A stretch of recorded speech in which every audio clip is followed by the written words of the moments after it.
Welcome back to another episode of Local Search Tuesdays. Dane and I are here at Digital Dealer in Las Vegas, and we got tips for you.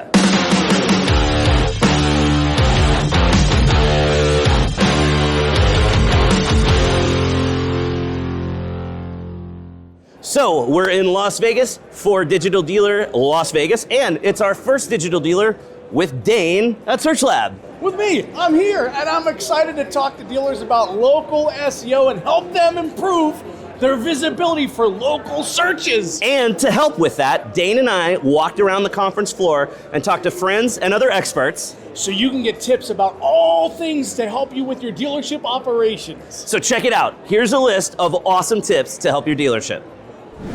Hello. Just want to say that you really should consider who you're taking your advice from. So if somebody tells you should spend $2,000 on Pinterest and they work for Pinterest, might not be the best person to take that advice from. So look at other people, get online, join different automotive groups, and get your advice from people who have tried and true, tested everything, and take it from there. Hey everybody, I'm at Digital Dealer. I got a great SEO tip for you. I've been recommending all dealers know their benchmarks for their keyword distribution for their different ranking buckets. Did a recent audit, noticed that a dealer only had 1% of their keywords ranking on page 1. That left about 3% on page 2, and the remaining 96%, 97% of keywords on pages 3 through 10. And if you don't know where your initial benchmarking is, you don't know how to measure your progress as you continue doing the work. Because again, most of your opportunities are going to be further down the funnel, back on those lower pages. Start focusing on the 11 to 20, for instance, and you start optimizing those keywords in those pages, and that's how you'll start to see better organic growth. So this week's Greg Gifford's tips for you, let's talk about GA4. With GA4 coming out right now and still in the beta phase, the things that you need to know is making sure that your current historical information is piping into GA4 and you're getting ready for what's coming next. Again, it's changing every day if you haven't been paying attention, so don't freak out. We're still a little ways out.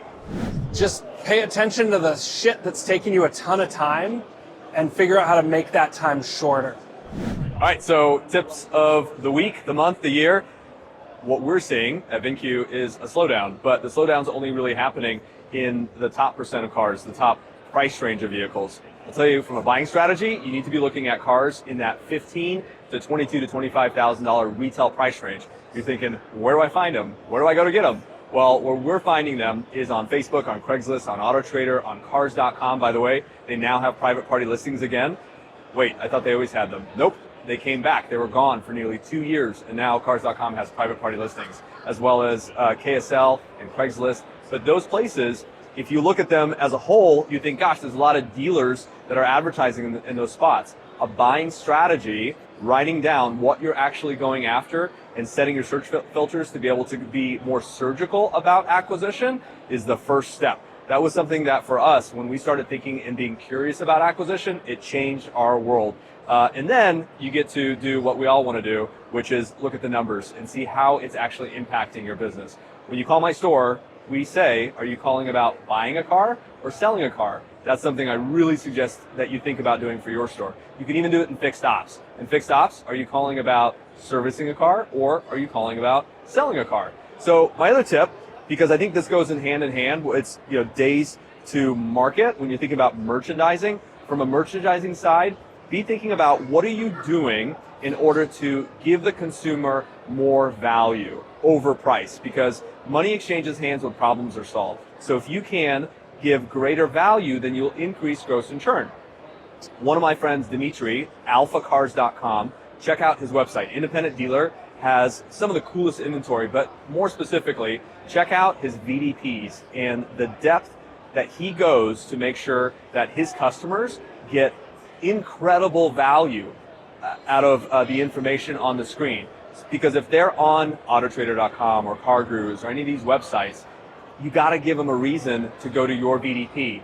If you think about Bring a Trailer has a scarcity mindset that says not every car can be here, we only want the best, and that's why they bring more. Take that mindset, implement it in your car dealership, and I promise you're not going to just survive, you're going to thrive. Prioritize fixed operations in two ways. One, Your parts department, you need to actually get in the e-commerce game. It's easy. Shopify's been out there for a long time. Take pictures of all that stuff laying around your dealership, especially stuff in the showroom. You've got floor mats, you've got different cleaners, you've got mugs, you've got branded merchandise. All that stuff that people can't buy online, they need to be able to buy online. And so that means you need to stop being afraid of shipping that stuff. Don't sell stuff and then force somebody to come to the dealership to pick it up. You can get into the shipping game and you will surprise yourself at how much that profit center will make you.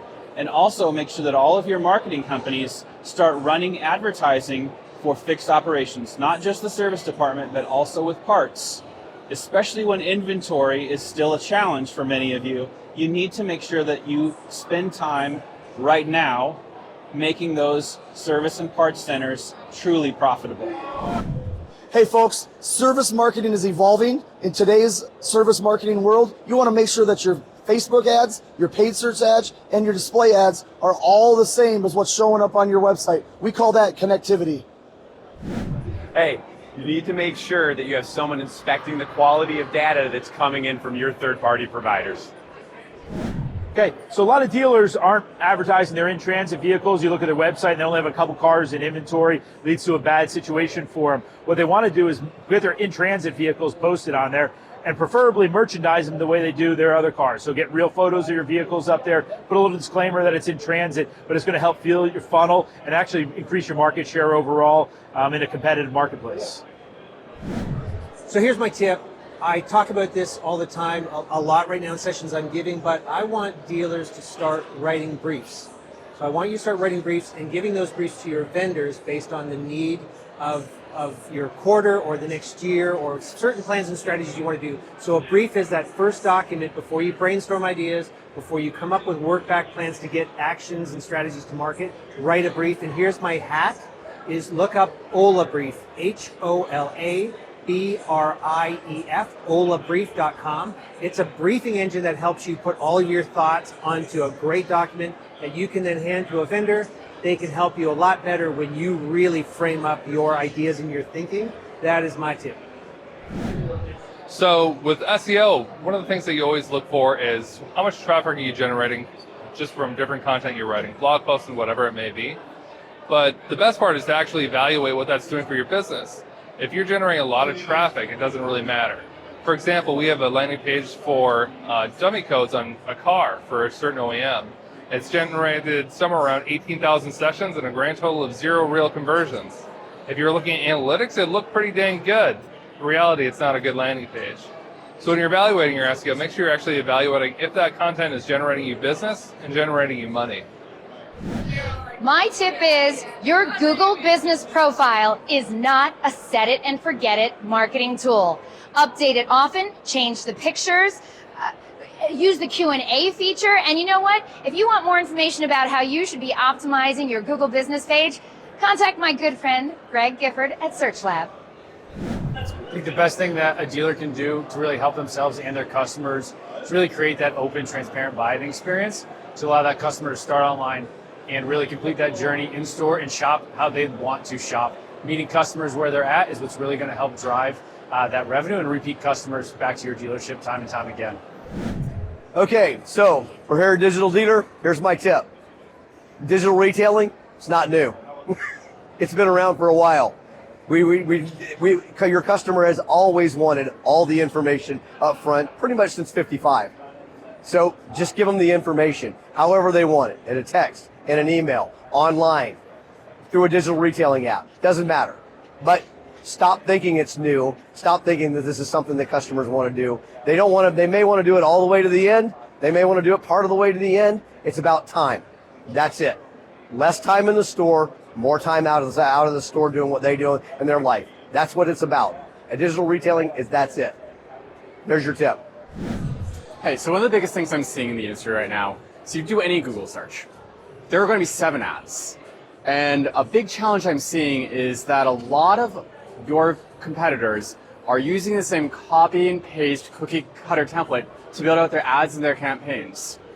So as you go about rewriting your ads and thinking about what 2023 is going to be, think of what makes you different from the other 6 ads that are going to show up on that SERP. I guarantee you it's not the same language, that everyone else is trying to put out for the exact same keyword. Hey, what's going on, everyone? If I was to give you only one tip to make a huge impact today at your dealership, it's all about the culture. It's all about going in there with positivity and just telling everybody how much you love them. Even when it's a bad day, you have to come in as a leader and show them the way. And the way is positivity, the way is growth, the way is love. So go after that.